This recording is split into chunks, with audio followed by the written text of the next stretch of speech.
Olá! Hoje eu vou falar um pouquinho sobre a minha trajetória na psicologia. Eu sou psicóloga há 23 anos, decidi me formar psicóloga desde muito cedo, desde quando eu tinha 15 anos de idade, por um problema pessoal na minha família.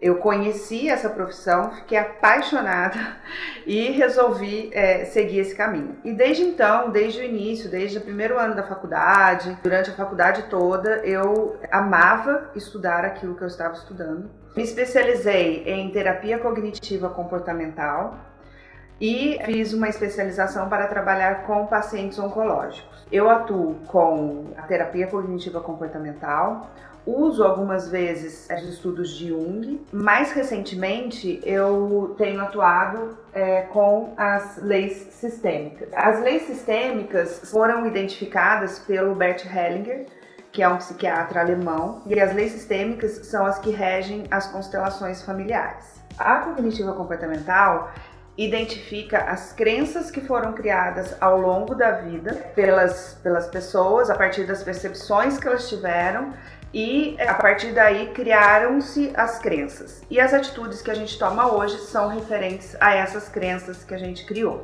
né? Então, muitas vezes o paciente chega no consultório e fala: doutora, eu sou muito tímido, por exemplo.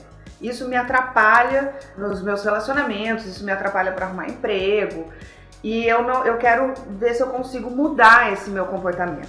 Então, a gente vai identificar qual foi a crença que ele criou lá atrás.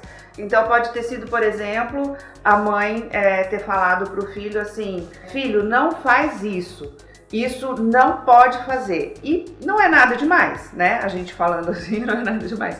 Mas até os 7 anos de idade, a criança tem uma percepção muito aguçada. Até os 7 anos de idade, a gente aprende a andar, comer, controlar as nossas vontades, falar, enfim.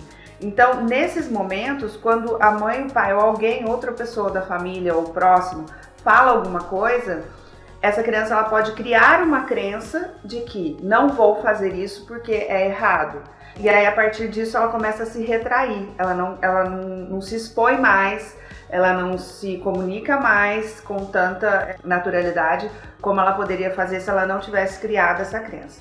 Então, no consultório, a gente identifica essa crença e, desmistificando essa crença, a gente começa a aceitar, entender, aceitar e automaticamente a nossa atitude muda, né? A gente começa, nesse caso da timidez, por exemplo, a se expandir, a falar, a se comunicar mais, a ter menos vergonha de falar, porque não é necessário ter essa vergonha. Então, a gente entende isso e começa a exercitar esse novo comportamento.